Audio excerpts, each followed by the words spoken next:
Olá pessoal, tudo bem? Estamos iniciando aí o nosso segundo programa, nosso segundo podcast nesse novo formato agora gravado, esse projeto agora que a gente, a gente fica muito orgulhoso de trazer conteúdos e pessoas influentes que consigam agregar tanto para o nosso negócio aqui, a nossa academia, e também para a sociedade em função do que representa cada profissional, né, que participa aqui conosco. E hoje, hoje a gente está aqui com um ícone, né? Uma lenda do futsal brasileiro aí, o Eric Pereira.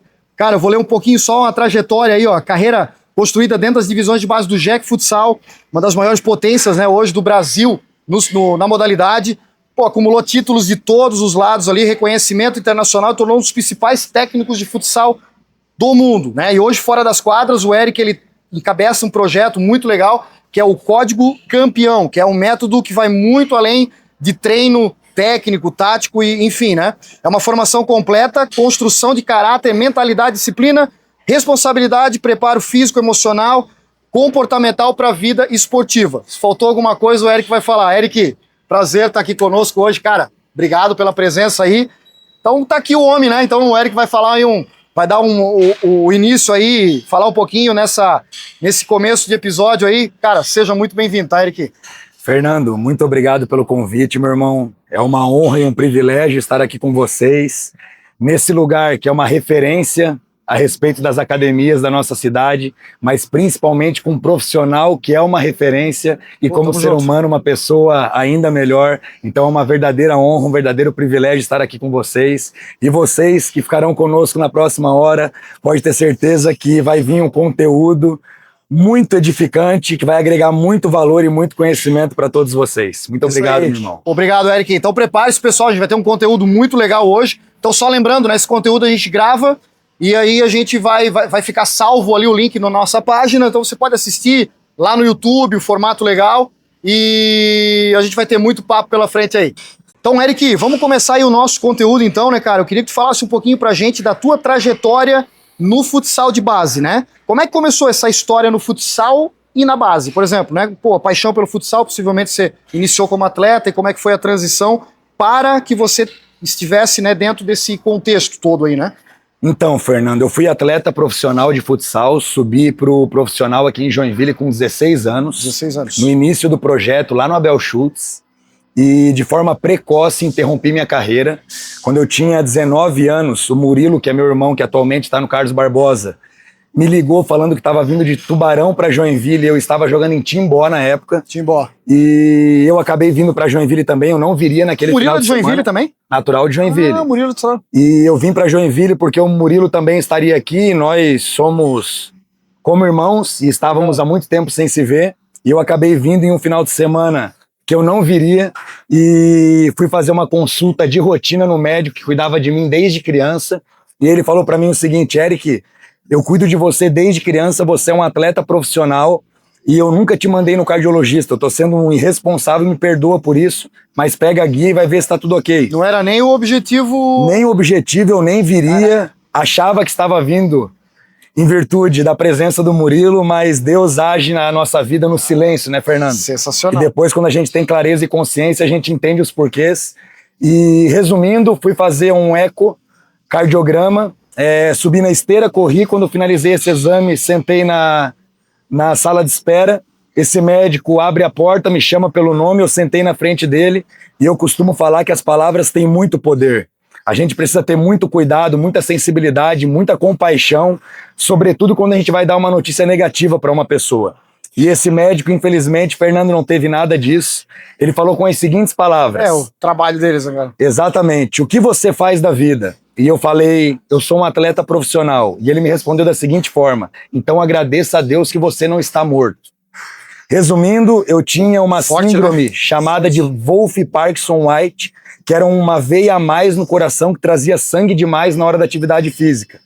E, Fernando, quando eu fiz o procedimento, 3 meses depois eu estava apto a retornar para as quadras. Ah, então não era digamos ali um problema que tu tivesse que encerrar de vez, era uma correção. Não, pelo contrário, foi identificado um procedimento, inclusive simples, e dentro de 3 meses eu estava liberado para voltar para as quadras.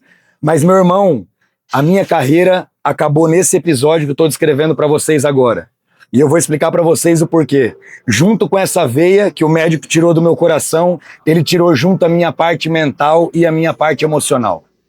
E você que está me ouvindo do futsal, do futebol ou de qualquer modalidade, o esporte de alto rendimento é mais mental e emocional que qualquer coisa. Ponto.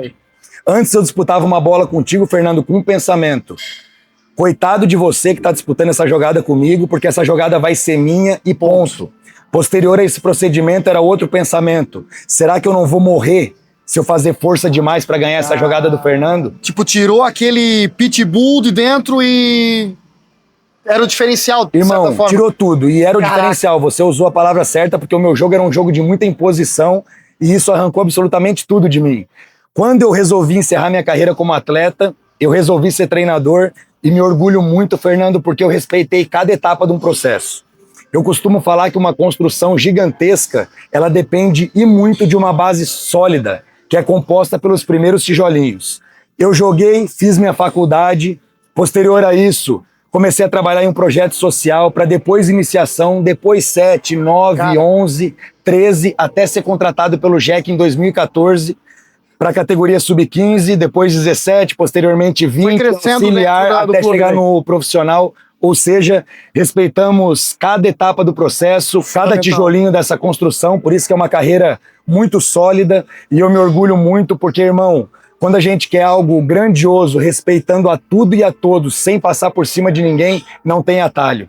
E na minha carreira e na minha vida nunca teve atalho e eu me orgulho muito disso. Pô, sensacional. Assim, ó, a gente só reforçando, assim, o JEC Futsal, como eu citei no início ali do nosso episódio de hoje, o JEC Futsal hoje é o Eric, eu acho que posso dizer que está dentre as 3 maiores equipes do futsal brasileiro. E óbvio, né? Aí a gente tem Europa, tal, tem grandes equipes do mundo que tá linkado aos grandes clubes também. Mas o Joinville hoje, na formação de atletas, no que diz respeito a categorias de base e puxando muito parecido com o que o campo tem, o JEC hoje é uma referência. Né? Porque assim, ele forma um atleta e poucos clubes no Brasil hoje conseguem, por exemplo, assim, o que por exemplo, no campo, né? Você vê transferências e clubes ganhando dinheiro. No futsal isso não consegue acontecer muito. Mas aqui no JEC acontece. Em função de todo um trabalho que é feito na base, porque o clube respeita isso, né? E, pô, tu teve, eu acho que, puxando isso, né? Eu acho que o teu trabalho, de certa forma, moldou isso também, né? Esse trabalho sério na base e te ajudou também nessa questão da formação, né, Eric? Eu acho nesse sentido, né? Digamos, hoje dentro do clube que trabalha com uma formação, né? Digamos, de base, né? Acho que faz todo sentido isso, né? Todo sentido, Fernando. É um clube que sempre investiu muito na base, que sempre compreendeu a importância das categorias de base, ou seja, ofereceu estrutura, ofereceu investimento. Então, realmente é um clube que é um exemplo a ser seguido nessa questão de formação de atletas em todo o Brasil e, inclusive, em todo o mundo. Mas eu costumo falar, meu irmão, é um clube que investe, que é louvável, que tem clareza a respeito da importância de investir nas categorias de base. Mas, meu irmão, tudo que é bem feito na nossa vida, inclusive tudo que é mal feito também, passa pela execução das pessoas. Total. E se teve um grande acerto que o JEC Corona Futsal fez nos últimos anos, foi a respeito das pessoas que eles colocaram na categoria de base, todos os treinadores, todos os preparadores físicos que passaram por lá.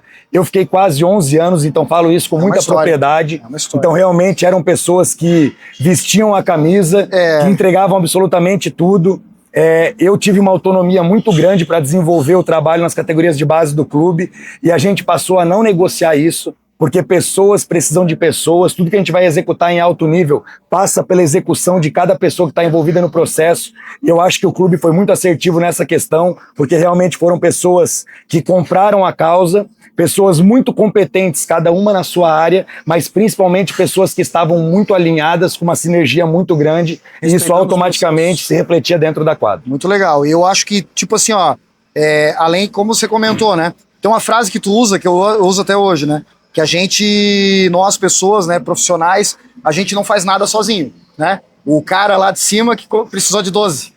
Eu lembro? Exatamente, essa é titular. Precisou de 12. Então, assim, ó, tu teve os teus 12 do teu lado, e eu tenho certeza que nesse processo todo, assim, ó, você Cara, pelo teu histórico, né, tua metodologia de trabalho, a gente falando que o Jack hoje é uma grande potência, mas eu acho que tu fez grande parte dessa potência funcionar.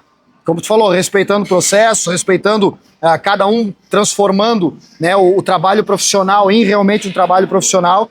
Eu acho que isso, você teve essa moldagem, né? Mas você também, eu acho que tem grande parte nessa... Quando eu falo, né, que é uma grande equipe do mundo, mas o teu trabalho de base ali, eu acho que essas estruturas que tu respeitou, eu acho que fez grande diferença nessa formação de base também, né?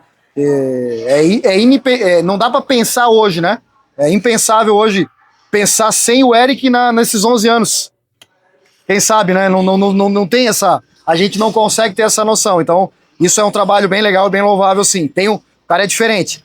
E na tua ideia, né, Eric, o que diferencia um treinador de base comum para um formador de atletas? São coisas bem diferentes, né? Fernando, completamente diferentes a ponto de serem extremas. O que é um treinador comum? É o cara que faz uma faculdade de 4 anos, coloca o diploma embaixo do braço e acha que está apto para ser um treinador. Ninguém sai pronto de uma faculdade para exercer nada com excelência. É um momento muito importante da nossa vida, mas é uma premissa básica, porque a educação física ela é extremamente abrangente, né? Então você sai dali apto a exercer a tua função, mas a gente tem que buscar a especialização nas áreas que a gente pretende atuar.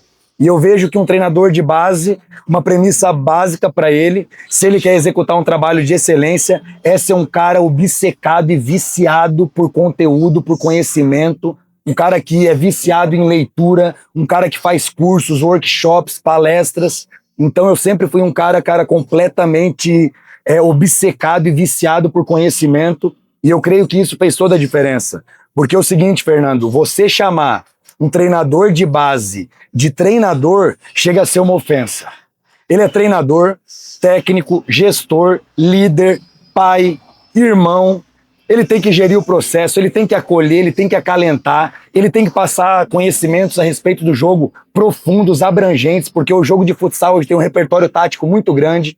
Então, se um menino trabalhou comigo, por exemplo, 2 anos, é minha obrigação, enquanto treinador de base, se eu assumo minha responsabilidade, que esse menino saia de lá sabendo defender zona, defender individual, defender misto, jogar um jogo 3-1 com um pivô de referência, 1-4-0 explorando espaço vazio, top. Entendeu? Então é o nosso papel passar conhecimento a respeito do jogo, mas ao mesmo tempo formar princípios, valores, de modo que ele seja um homem antes de ser um atleta. Perfeito. Então, meu irmão, além desse cara precisar assumir a sua responsabilidade, ele tem que ter noção do quão importante ele é no processo da vida dessas pessoas, e somente dessa forma ele vai conseguir desenvolver um trabalho com muita excelência. Até mesmo porque ele está trabalhando com a formação do caráter de um cidadão futuro, né? Exatamente. Então, o meu moleque que tem 10, 12, 13, 15 anos ali, ele está na formação do caráter, independente do que ele vai ser, profissional, jogador ou não, vai estar ali contribuindo na formação de caráter de um cidadão para o futuro, né? Aí que está o desafio. Por isso que é a diferença, né, entre o treinador e o formador de base, né? É muito diferente isso, muito legal. Fernando, aproveitando o teu gancho, eu conquistei mais de 60 títulos no Jack Crona Futsal, campeão estadual, nacional, inclusive mundial, mas, meu irmão, eu formei mais de 50 atletas. Legal. Desses 50, 20 chegaram na seleção brasileira de base, 10 atualmente estão na Europa, 6 deles na Liga Espanhola, inclusive o melhor jogador do mundo na atualidade, o Fabinho. Fabinho foi campeão do mundo contigo aqui em Paranaguá na época, não foi? Naquela época que nós fomos campeões do mundo, ele já estava no Palma. Ele foi um... Isso, ele estava na nossa geração, que foi vice pro Barcelona, Jogaço. Mas no ano que nós vencemos, ele estava no Palma, inclusive nós ganhamos deles na semifinal. Mas complementando, meu irmão, Eric, o que mais te orgulha?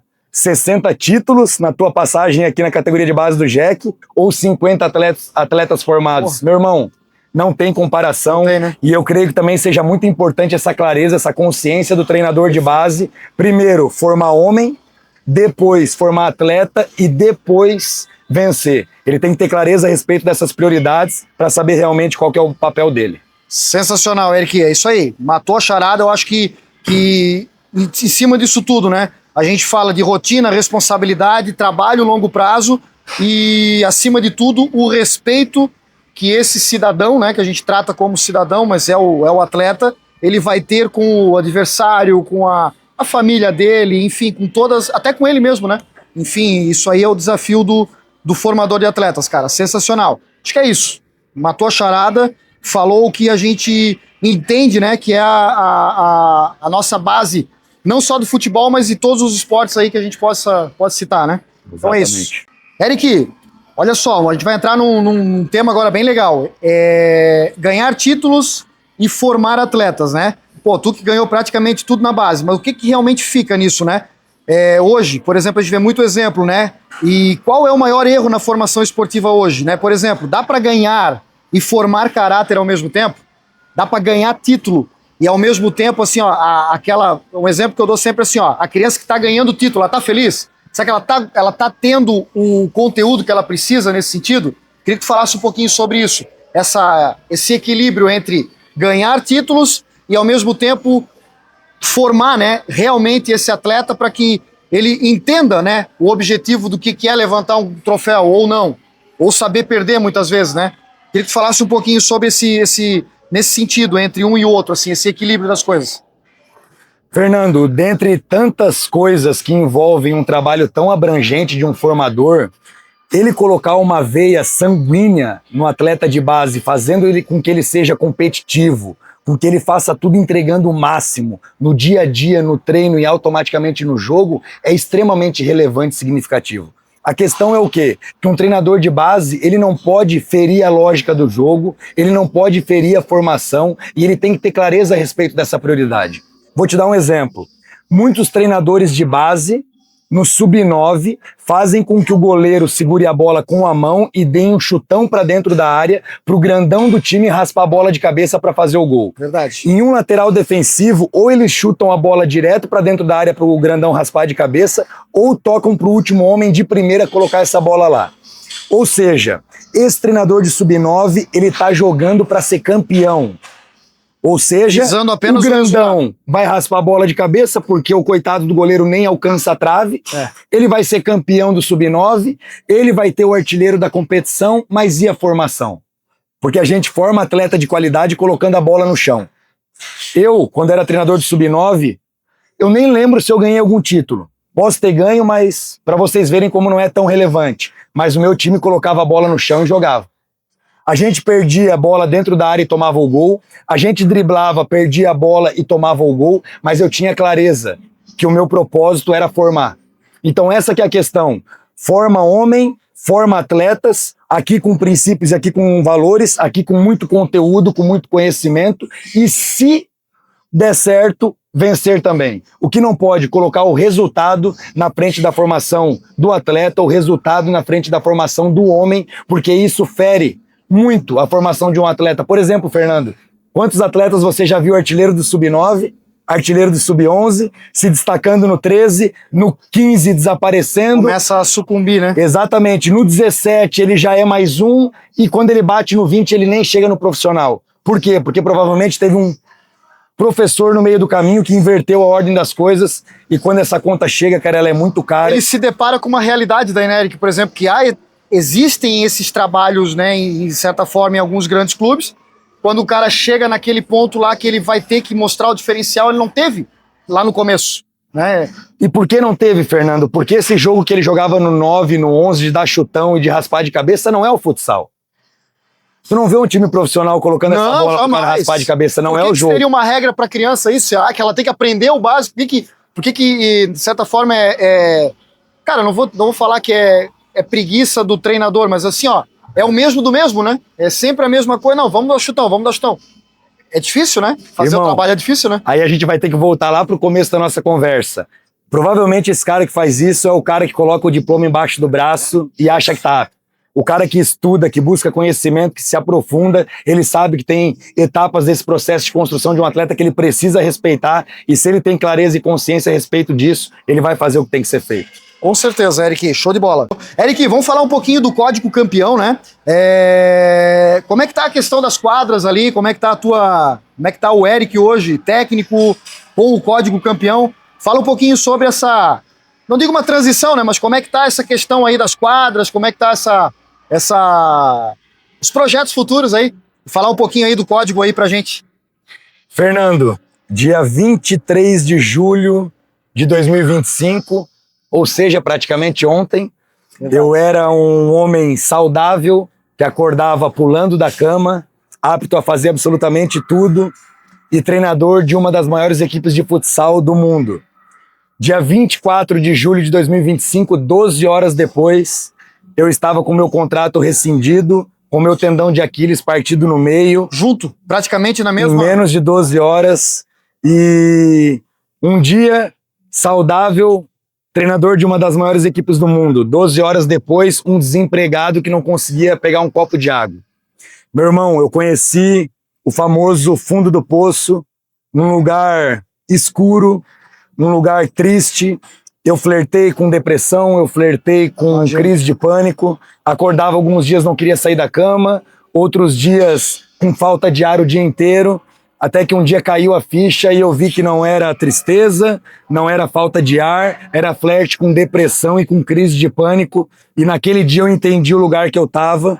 E quando eu entendi o lugar que eu estava, eu pensei, não vai ser um remédio que vai me tirar desse lugar, vai ser Deus. E nesse momento, meu irmão, eu cheguei à conclusão que a minha relação com Deus era superficial, ia na igreja aqui, lia a Bíblia aqui, fazia minha oração ali e achava que estava abalando.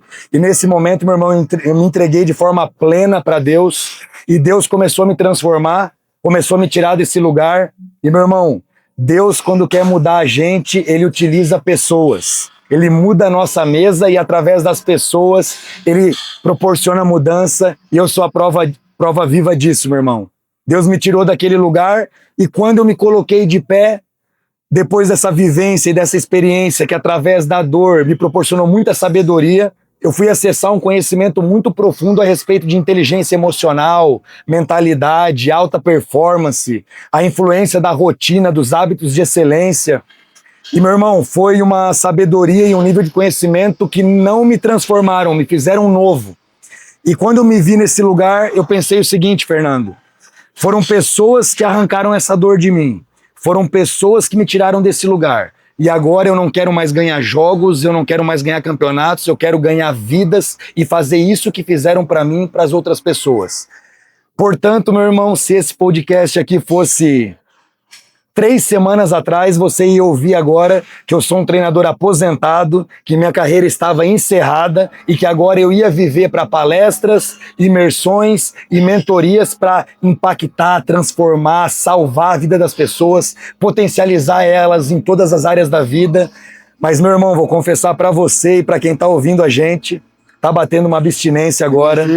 Pô, cara... A falta da quadra, a falta do cheiro da quadra, a falta do dia a dia, rotina, né? a rotina, o barulho da bola, aquela veia saltada, aquela questão sanguínea que só o esporte tem. E, meu irmão, meu coração tá sangrando porque a saudade veio e veio batendo muito forte. Então agora eu tô aberto ao direcionamento de Deus, que sempre guiou a minha vida. Eu faço uma oração, Fernando, que eu peço o seguinte: Deus, fecha as portas que tu não quer que eu entre e abra as portas que tu quer que eu entre e me direcione para elas. Então é a oração que eu estou fazendo nesse momento. Então eu creio que se eu conseguir otimizar, organizar essa minha vida a respeito de palestras, imersões e mentorias, eu acredito, meu irmão, que está se aproximando do momento da volta. Opa. E logo, logo eu creio que eu estarei notícias aí nesse novamente na beira da quadra, porque, meu irmão, é o meu lugar. É isso. É o meu lugar. Você tem uma relação de amizade comigo, eu já te confidenciei algumas coisas e você ouviu isso daí muitas vezes aqui. Eu hoje, nesse momento, eu não quero ganhar jogos nem campeonatos, quero ganhar vidas, quero viver para isso. Eu nunca fiz nada mais ou menos, não sei ser morno, então agora eu estou me doando 100% para isso, mas aberto ao direcionamento de Deus, e eu creio que em um segundo momento a gente pode ter novidades a respeito disso. Com certeza, eu falo assim, ó, Deus na nossa vida é o nosso... Quando tu tá perdido numa cidade, numa localidade dentro do teu carro, o que a gente faz hoje, né? A gente liga o GPS e o GPS nos liga. Deus é o nosso GPS. Sem o GPS eu tô perdido. Ponto. Talvez tu chegue no lugar, mas talvez no lugar errado. Ou talvez tu leve um caminho maior para seguir. Perfeito, meu irmão. Então acho que essa questão, assim, a gente tendo essa sabedoria, né? Você fala, a gente tem que ter a sabedoria para entender os recados, né? E muitas vezes é um passinho atrás para dar 2 na frente. Talvez, por isso que a gente vai entrar agora nessa questão do código campeão. Cara, talvez ele te deu essa pausa para tu inserir o código campeão na tua vida, para que a tua carreira seja de outra forma, e assim por diante, né? Então fala um pouquinho para nós do Código Campeão agora, então, para o pessoal entender o que é o projeto que vai muito além de tu ajudar um atleta, né? Mas vai informar o cidadão, porque a gente está falando hoje, por exemplo, hoje tu está tendo muito contato com os meninos lá no comecinho, né? Mas eu acho que isso hoje, o conteúdo do Código Campeão, ele serve para o atleta em geral, né? Eu falo um pouquinho desse conteúdo e desse trabalho que é louvável, como eu já te confidencializei o que tu faz ali com os meninos, mas por que não para atletas de certa forma hoje formados também, como acho que tu tens hoje também os teus atletas que tu acompanha, né? Qual que é o sentido do Código Campeão? Fernando, a primeira coisa que quem está ouvindo a gente tem que compreender que o Código do Campeão não serve somente para atleta de futsal e de futebol. Boa. Você que quer fazer parte de um esporte de alto rendimento, coloca na tua cabeça as valências, as variáveis, os aspectos técnicos, táticos e físicos, eles são relevantes no processo, mas o carro-chefe da alta performance é a mentalidade e a inteligência emocional.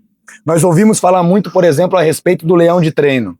O cara que performa e desempenha no treino, quando a câmera está desligada, a arquibancada está vazia, mas esse atleta no jogo, com a câmera ligada e a arquibancada lotada, ele não consegue performar. Por quê? O atleta de alto rendimento ele tem uma pressão muito inserida nesse contexto. Então, a mentalidade e a inteligência emocional ou vão potencializar a parte técnica, tática e física, ou vão travar a parte técnica, tática e física. Então, hoje tem muitos pais investindo em tênis, investindo no treinamento, investindo no combustível, investindo na competição e negligenciando isso. Dando a ferramenta, mas sem ensinar como é que usa aquela ferramenta. Perfeito, né? Fernando. E eu vou te dar uma notícia, pai e mãe que faz isso. Você tá rasgando dinheiro porque o teu filho vai chegar na hora de bater na porta de um profissional, ele não vai ter mentalidade para sustentar uma pressão e ele não vai conseguir chegar no profissional e muito menos realizar o sonho dele. E daí entra aquela história, né, Fernando? Ah, eu fiz tudo pro meu filho. Eu fiz tudo que eu podia para ele. Ou o menino, dando aquela entrevista falando que foi o meu joelho, ou o treinador que me queimou. Pessoal, a mentalidade é o carro-chefe da performance do desempenho. Coloca isso na cabeça de vocês. Um fisiculturista, um atleta do vôlei, um atleta do basquete, do futsal, do futebol. A mentalidade é o carro-chefe da performance. Ela que dita o ritmo do teu desempenho. E uma coisa eu deixei isso muito clara, Fernando. Sabe o quê? Qual que é o ponto em comum dentre os maiores desportistas de qualquer modalidade de toda a história? A mentalidade. Um tem uma característica, um tem um perfil, um é mais agressivo, o outro cadencia um pouco mais, mas qual que é o ponto em comum deles? A mentalidade. Eric, o que é uma mentalidade de um campeão? Rotina de alta performance, ou seja, rotina de excelência.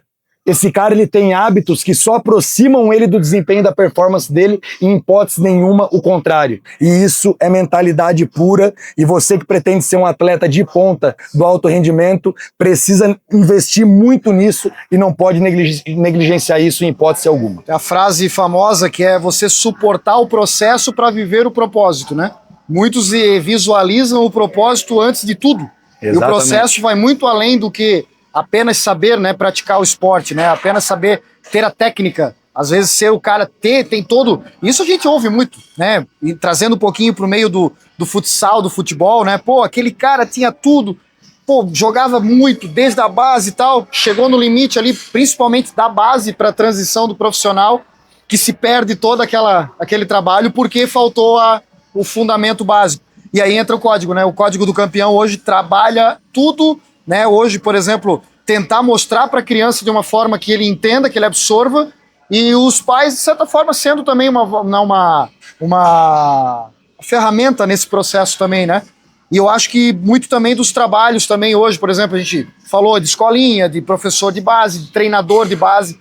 Eu acho que isso também, eu acho que tem facilita também a criança ter essa base bem fundamentada, para que talvez consiga potencializar grandes profissionais aí que são, né, saiu da faculdade, vai treinar um time, vai pegar uma equipe de alta performance, ele consegue também desenvolver ainda mais esse moleque, de certa forma. Facilita o trabalho dele, de certa forma, nesse sentido, né? Então eu acho que é isso, né, Eric? Foi visto problemas nesse sentido que o projeto vivenciou uma realidade na tua vida, né? Tu vivenciou isso na prática e tu trouxe isso dentro de todo, não foi um curso que tu fez para aprender o projeto, né? Tu trouxe esse conteúdo na tua vivência, principalmente nesses 11 anos de clube, né? Tu vivenciou do moleque com potencial até o moleque que talvez não ia dar, mas que conseguiu isso aí porque a cabeça estava boa, né? Naquele momento, né? Fernando, começando por mim, a minha carreira encerrou em virtude disso. E, meu irmão, a minha experiência no clube foi muito rica nesse sentido. Talvez naquela época que você teve essa transição ali da intervenção médica, tivesse alguém te chamado, tivesse te dado esse preparo, talvez faria toda a diferença. E era só a cabeça, né? Exatamente, meu irmão. E assim, ó, por exemplo, Fernando, eu falei pra você que eu profissionalizei mais de 50 atletas que trabalharam conosco. Novamente, qual o ponto em comum entre eles? A mentalidade, entendeu? Não é a questão de bola. Fernando, o melhor atleta que passou pela minha mão, tecnicamente falando, de relação, de trato fino com a bola, se você quiser ver ele jogando hoje, você vai no Abel Schultz, no Amador. Capaz. Entendeu? Cara, não foi. Não foi, entendeu? Em contrapartida, atletas que chegaram na minha mão com a técnica muito restrita, que não conseguiam acertar um passe daqui e ali de 2 metros, entendeu? Hoje estão jogando profissional, inclusive fora do Brasil. Olha só. Isso daí deixa muito claro que o jogo é muito mais do que bola. E, meu irmão, quem tem clareza a respeito disso, tanto comissão técnica como pais e principalmente o atleta, que é o epicentro de todo esse processo, sai muito na frente dos outros. Inclusive, recentemente, o Fabinho deu uma entrevista falando o seguinte: o Eric foi um cara que mudou a minha vida, porque ele virou uma chave na minha cabeça que mudou a forma de eu treinar, mudou a forma de eu jogar, mudou a forma de eu ver tudo e automaticamente de agir. Ou seja, o Fabinho trabalhou 3 anos comigo, hoje é o melhor jogador do mundo. Ele poderia ter falado nessa entrevista, pô, o Eric me ensinou a defender zona. O Eric me ensinou técnica, né? a enquadrar bem o corpo para me comunicar de primeira. O Eric me ensinou como ler uma defesa na bola parada. Ele não falou nada de bola. Mas entendeu? ensinou tudo isso. Não que virou em segundo plano, mas Exatamente. Ao mesmo tempo potencializou esse aprendizado técnico, né? O mais relevante, o mais significante no processo foi isso, que foi realmente o divisor de águas que fez ele estar onde ele está hoje. É isso aí, uma frase bem legal que eu separei aqui. Nem todo atleta será profissional, mas todo atleta precisa ser bem formado. Então isso faz todo sentido do que a gente está falando aqui, né? Perfeito. Mesmo. Show de bola, Eric. Boa, então, Eric, dando sequência, então, cara, vamos falar um pouquinho agora na questão pais, atletas e expectativas, né? Que são 3 pontos muito ligados, né? Cara, a gente está falando aqui de professor, de clube, de melhor tênis, o negócio, mas e os pais, cara? Aonde que os pais entram nessa formação? Porque não é só pagar a escolinha, só comprar um negócio, né? E levar o filho, muitas vezes viajar com ele. Aonde que entra o papel dos pais, né? Eu digo os pais no geral, né? A família, né? Na formação do atleta hoje, cara, na tua visão aí. Fernando, é um papel extremamente importante e vou mais longe, extremamente decisivo no que se diz respeito a esse sonho dar certo ou não. O atleta é o epicentro do processo e ele tem 2 braços. Um é a comissão técnica e o outro é a família. A comissão técnica para desenvolver esse trabalho, ela é preparada, ela é treinada. E os pais? Quem treina, Fernando? É verdade. Aí é emoção pura, meu irmão. Entendeu? E as emoções, elas precisam ser controladas por nós e não as emoções que nos controlam. E nesse contexto esportivo, com um filho jogando, sem ninguém capacitar, sem ninguém trazer clareza e consciência para os pais, eles agem puramente na emoção. E muitos pais hoje em dia, irmão, fazem tudo que podem para o sonho do filho, querendo ajudar, com a maior boa vontade, com a melhor das intenções, mas a verdade é que estão tendo atitudes e ações completamente contrárias a isso. E estão muito mais atrapalhando do que ajudando. Infelizmente é a realidade. Exatamente, meu irmão. Por isso que é muito importante o Código do Campeão nesse sentido, porque o meu propósito e a minha intenção é o quê, Fernando? É capacitar os pais. Como? Trazendo conhecimento, de modo que eles tenham mais clareza e através dessa clareza eles tenham mais consciência para compreender o papel deles nesse processo. Por exemplo, qual que é o papel de um pai? Primeiro, proporcionar um ambiente seguro, acalentar o filho. E a gente não está falando de dinheiro, né? A gente está falando nada a ver com dinheiro. Conforto. Está falando de um ambiente seguro mesmo, é de base sólida de segurança. Uma estrutura, um pilar, um alicerce. Esse é o papel do pai. Porque é um mundo que esmaga, que exige demais. Quem que vai sustentar uma criança que está envolvida nesse mundo de alto rendimento? A família. Então a família é o alicerce, é o pilar, é a base, é a estrutura. Então qual que é o papel do pai e da mãe? Ser o abraço, acalentar, dar segurança. De que modo? O menino foi lá, Fernando, e fez 3 gols. Acabou a partida. Beijo, abraço, leva para casa. O menino fez 3 gols contra e perdeu. Beijo, abraço e leva para casa. Não fala nada, nem elogia muito, nem critica muito. Segurança. Equilíbrio, Ele né? tem que saber que ele tá lá naquele campo e naquela quadra com confiança, encorajado, leve, solto, entregando o melhor, porque independente do que acontecer, quando finalizar ele tem o quê? O colo, o beijo, o abraço, a segurança. Então os pais têm que ter clareza disso e vão mais longe. O papel do pai, Fernando, é analisar, é cobrar, é exigir, mas no que se diz respeito à conduta, postura e comportamento.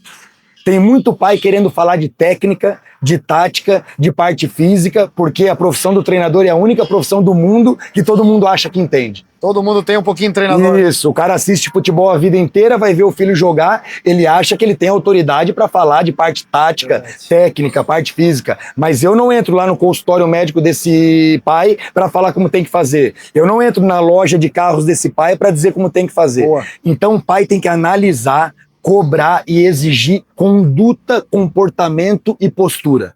Por exemplo, uma coisa muito importante para você, pai e mãe, perceber a reação do teu filho quando ele volta para casa depois de uma conquista ou de uma derrota. Por exemplo, fez 3 gols, foi o melhor em quadra e venceu. Chegou em casa com soberba, arrogância. Sou o Messi. Isso, eu sou o cara, tem que É dar. difícil. Se ele Geralmente tomou- os pais entram nessa pilha junto, né? Realmente, meu filho. entram, infelizmente. Internet, rede social, daí já levanta o ego do guri. Isso. E a mesma coisa pro contrário, meu irmão.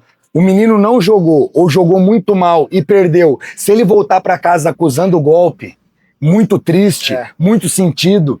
Então o que o pai tem que analisar? Que independente do contexto, independente do acontecimento, foi bem, foi mal, venceu, perdeu, conduta, comportamento e postura. Quando tá muito bem, não tá no céu. Quando tá muito mal, não tá no inferno. Esse é o papel dos pais nesse processo, entendeu? E um pai e uma mãe, meu irmão, que tem clareza a respeito disso, ele aproxima muito o filho dele da realização do sonho. Por exemplo, nós fazemos parte de uma geração que quando a gente não jogava, o pai colocava a gente no carro e brigava com a gente. Por que tu não tá jogando? Vai treinar mais. Eu quero ver tu na segunda-feira. Ó, a responsabilidade, Hoje, meu guri, né? na hora que o menino não joga, ele entra no carro, o pai dele fala assim, ó, esse teu treinador tá de sacanagem. Eu vou te mudar de escolinha. Entendeu? Esse cara tá formando um cara com mentalidade forte, um verdadeiro campeão, um menino que vai ficar murmurando, se justificando, Dentro de uma inventando bolha desculpa. a vida inteira, né? Exatamente. Dentro de uma bolha a vida inteira, né? E a gente sabe o que tu falou agora. O mundo vai dar uma porrada. Vai, O mundo Fernando. vai surrar esse guri na questão de que o pai não estando do lado, as decisões tomadas, caso psicológico abalado, cara, a gente falou, ele não vai saber perder ou ele nunca vai saber ganhar. Porque assim, ele nunca teve, sempre foi os extremos, né? Nunca teve o equilíbrio. Se for pensar nesse papel dos pais ali, é uma coisa tão simples, né, cara? Mas, na prática, hora é da outra situação. situação. E, meu irmão, Calor sabe- do momento, tudo, né? Sabe uma coisa que é extremamente relevante nesse contexto também, Fernando?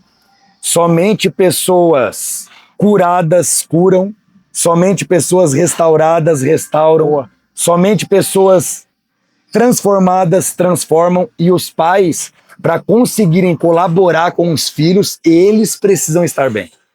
Entendeu? Hoje tem muito pai adoecido, não vivendo um bom momento de plenitude mental, emocional, espiritual.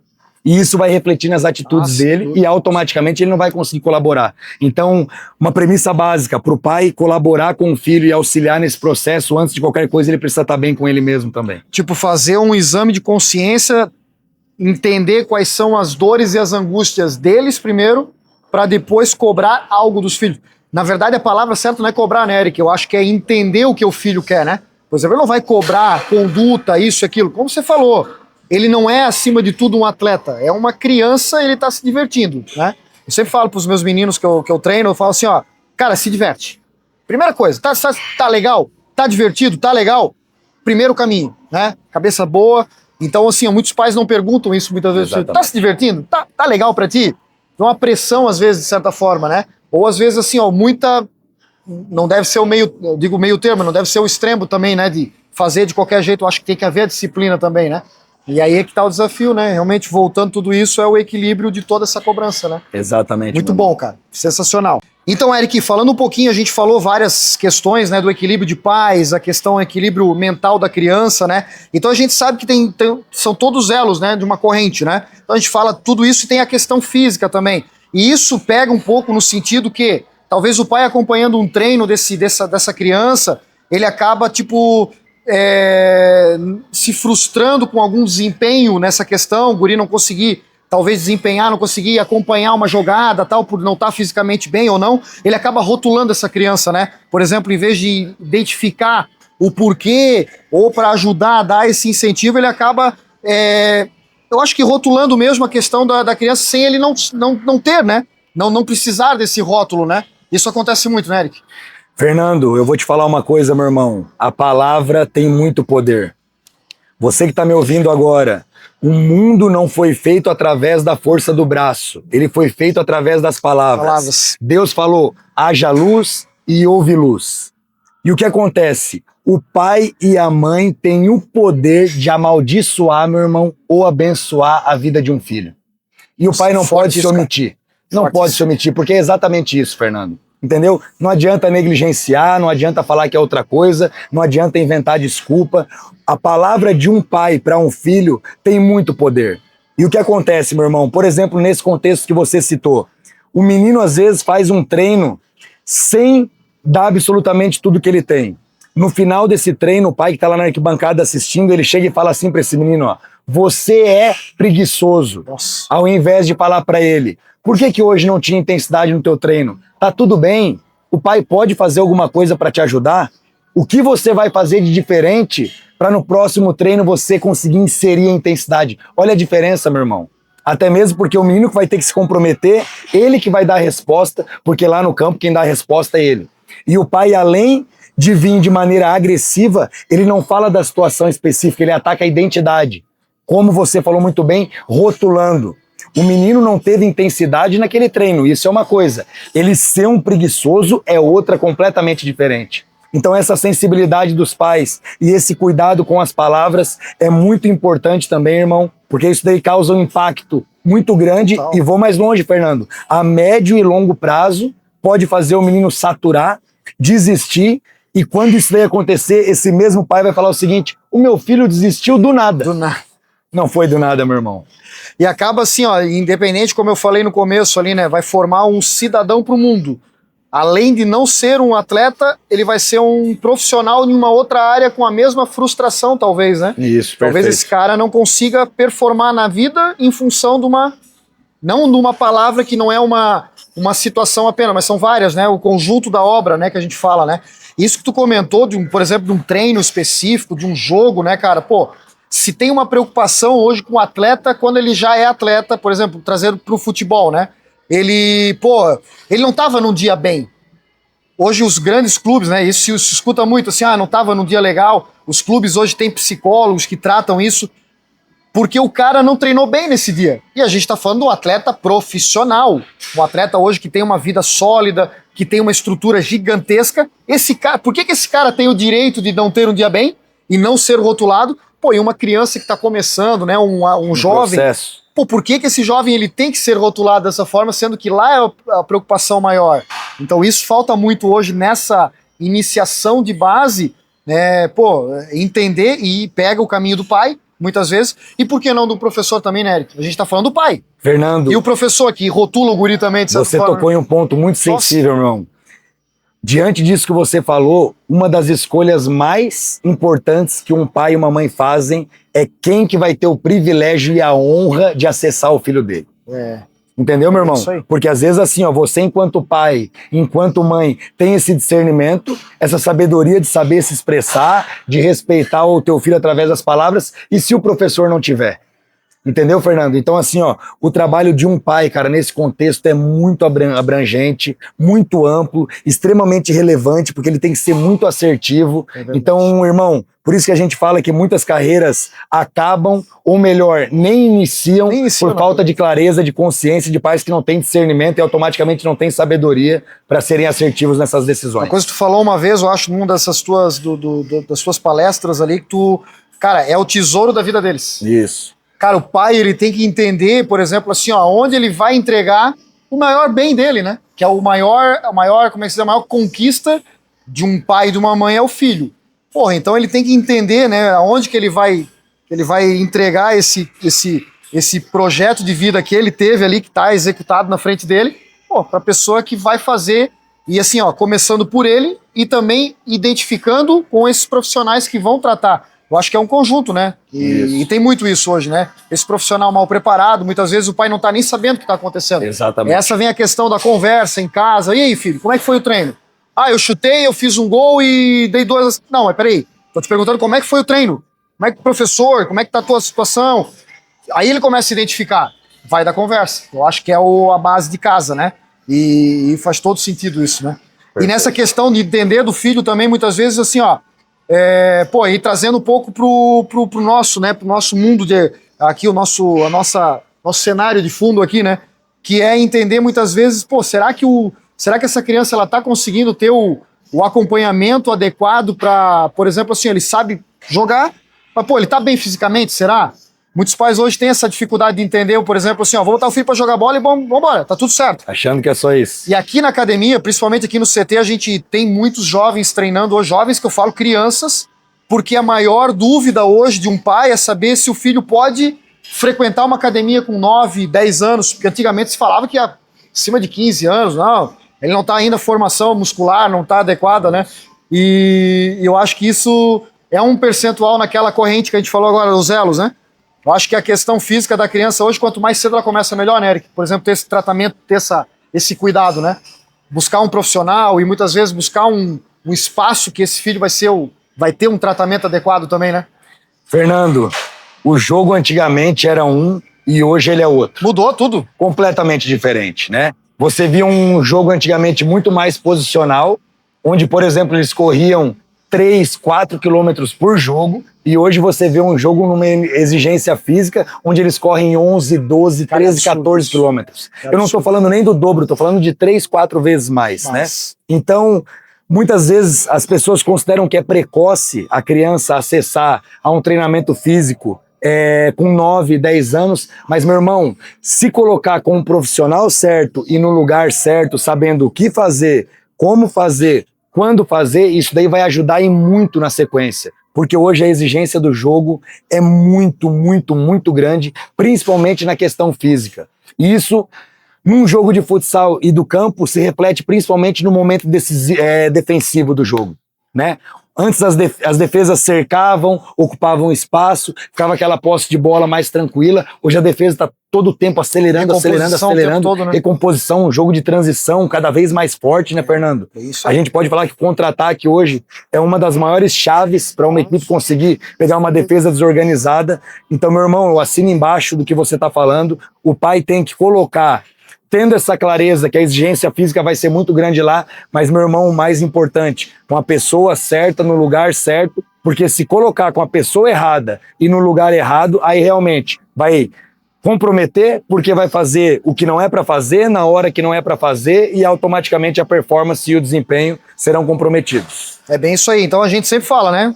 A gente conversa bastante aqui, a gente tocou nesse assunto aqui nesse episódio, que vai muito além de chutar uma bola, vai muito além de participar de um jogo, participar de um campeonato, porque isso aí é muito fácil de acontecer. Ele pode estar inserido em todos esses processos.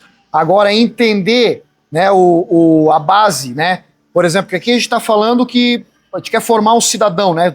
O projeto forma o cidadão, mas vai muito além de cada ponto desse aqui. Então, o equilíbrio das coisas, eu sempre falo, né? Não é nem uma coisa mais, outra menos, né? O equilíbrio de tudo isso é a base do negócio.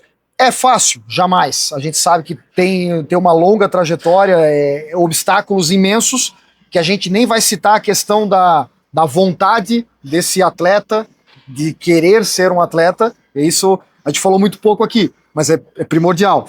Mas isso eu acho que ele estando inserido, essa vontade ela aguça, né? Tu acaba tendo esse menino, esse atleta no início, ou até um atleta já mais, uma idade mais avançada, ele acaba absorvendo o que é positivo do esporte. E estando com esse preparo todo, digamos assim, esse equilíbrio das coisas, eu acho que é o ponto-chave da questão, né? E, meu irmão, pegando teu gancho, é fácil?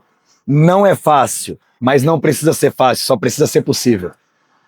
Ponto. Fechou. Uma pessoa que tem clareza do seu propósito, que sabe onde quer chegar, não precisa ser fácil. Sendo possível, fazendo o que tem que ser feito, acreditando no médio e longo prazo, respeitando o tempo de Deus, as coisas acontecem, meu irmão. Acreditando sempre, né? É isso aí. A gente tem papo aqui para virar uma noite. Cara, é muito conteúdo, e é conteúdo que a gente entende que é válido para todas as esferas do esporte. A gente puxou um pouco, falou um pouco da parte, tu é especialista, que é a parte do futsal, que é a parte dos meninos hoje, que é essa mentoria, mas eu acho que ficou um recado muito legal aqui para o atleta em geral, né? Então, cara, que conselho tu dá hoje para esse atleta que está iniciando, tanto jovem, né, que a gente tem o exemplo aqui hoje de fisiculturistas que já estão com idade, já são homens, já têm uma carreira em outras esferas, mas que estão buscando hoje num esporte. Cara, que conselho que tu dá hoje para esse cara ter um mental, para essa criança ter um mental hoje para dar sequência no esporte que ele ama, né? Para poder passar esses obstáculos, para poder bater de frente hoje com o que o mundo oferece, né? Que é cruel demais. Cara, na tua visão, assim, qual que é esse recado que tu dá para esse perfil aí, para esse atleta hoje? Fernando, tu vai concordar comigo. Tem uma dor que machuca muito um homem, a dor do arrependimento. Você, atleta que está me ouvindo, faça de uma forma que lá na frente você vá olhar para trás e ver que você fez tudo que tinha para ser feito. Boa. Esse é o meu recado, irmão. Primeira coisa, acredita no teu sonho, faz o que tem que ser feito, pague um preço que você sabe, meu irmão, que é muito caro. Bastante. Entendeu? Você tem que se sacrificar, renunciar a muita coisa, deixar de fazer muita coisa que é legal, até mesmo porque a zona de conforto é a melhor amiga do fracasso. É ou não é, Fernando? Porra, total. Então faça o que tem que ser feito, tenha uma rotina de excelência, hábitos que te aproximam do teu sonho e seja um atleta de alta performance 24 horas por dia. Muitos atletas vão lá 1h30, se esforçam, dando absolutamente tudo que tem, aí não dão certo e fala, pô, eu dava o meu máximo. Ok, teu máximo 1h30 por dia? Fisicamente no momento, né? Exatamente, Fernando. Atleta de alto rendimento de ponta faz 24 horas por dia tudo em prol da sua performance. E eu vou te falar mais uma coisa. Um atleta de alta performance é um atleta que faz todos os dias o que os medianos fazem de vez em quando. Cara, sensacional. E é isso, né? Eu tenho uma frase que eu falo, a gente brinca essas frases, né? Frases carimbadas, né? Que um mar calmo nunca fez um bom marinheiro. Então o atleta hoje ele tem que estar sempre fora da zona de conforto, que faz todo sentido. O cara ele vai estar... Cara, ele tem que buscar algo a mais sempre. E a gente está falando que essa pessoa não vai ter uma qualidade de vida? Vai, principalmente vai ter uma qualidade de vida, porque ele está fazendo o que ele gosta, performando positivamente no que ele gosta. E faz todo sentido isso que tu falou, Eric. Sensacional, cara. E para esses pais, cara, que a gente falou um pouquinho das crianças aqui que estão começando, o desafio que os pais têm, que os pais buscam, as dores que eles sentem com os filhos... o que tu diz hoje, um recado para que um pai que sonha ver um filho atleta? Eu não digo nem ser um filho campeão, né? Mas eu acho que um pai hoje, ele visualiza o filho dele performando, o filho dele jogando em um clube, ou que, enfim, né? Dentro de uma equipe. Qual que é o recado para esse pai hoje que tem esse sonho hoje com o filho, cara? O que tu, dentro de tudo que hoje tem também de obstáculos e desafios, né? Pai e mãe, o alto rendimento não é um conto de fadas, é uma selva. Não é fácil, é turbulência, é tempestade e você precisa ser a segurança do seu filho. Independente do que aconteceu lá na quadra, no campo, na academia, a criança, o atleta, ele tem que ter um lugar, Fernando, que ele volte, que ele é abraçado, que ele é acolhido, o seu porto seguro. Esse é o papel de um pai e de uma mãe. Posterior a isso, você abraçou, acalentou, mostrou que ele está em um ambiente seguro, estica, cobra, exige, porque é o papel de um pai e de uma mãe. Porém, exija, cobre, a respeito de conduta, postura e comportamento. Tenha muita coerência, muito discernimento e muita sabedoria para dar alguma opinião tática. Até mesmo, meu irmão, a parte cognitiva do cérebro, ela requer pensar para agir. A parte intuitiva do cérebro, eu simplesmente tenho a minha leitura, a minha percepção e resolvo o problema que o jogo me apresentou. Ou seja, todos os atletas de primeira prateleira agem de maneira intuitiva. Quando você dá uma informação da arquibancada para o teu filho que está na quadra, ele tem que pensar para executar. Ou seja, você está fazendo bem ou mal para o teu filho. Por isso que você tem que se aprofundar para ter realmente muita clareza diante de todo esse processo, para fazer realmente o bem para a pessoa que você mais ama nesse mundo e não o contrário. Resumindo tudo isso, né, Eric? É educar, orientar e preparar para a vida, né? Eu acho que isso é a base de tudo e eu acho que fica esse ensinamento, né, para tudo que ele vai fazer, né? A gente citou agora há pouco, né? Tu vai transformar ele para um cidadão. Então, antes, possivelmente um atleta, talvez um dia, mas um cidadão profissional em outra área.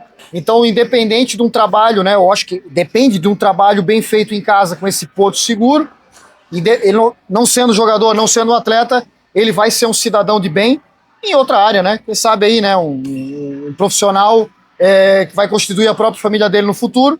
Caráter, disciplina, respeito aos demais. Eu acho que esse é o sentido de tudo, né?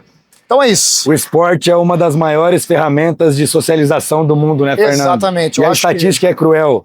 Vocês estão me ouvindo agora, 1% de vocês estão me ouvindo, teu filho vai ser jogador. A notícia é triste, mas infelizmente essa é a realidade, mas através do que ele vai aprender no esporte, ele vai ser um excelente profissional em qualquer outra área e acima de qualquer coisa, um homem de verdade, um pai de família. Então tenham clareza a respeito disso também, alinhe as suas expectativas de modo que, repito, você seja o porto seguro do seu filho. E nessa questão do 1% pode parecer um número meio cruel, né?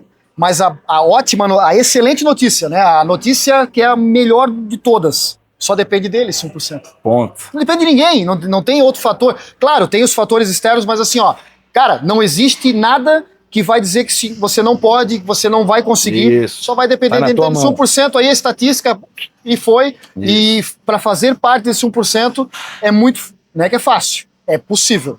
E só depende de tudo isso que a gente conversou agora aqui, esses fatores e seguindo a vida. Eu acho que é isso. Perfeito. Pô, Eric, a gente, cara, em nome do CT Calpi, né, não descreve palavras, né, para agradecer essa tua participação conosco aqui.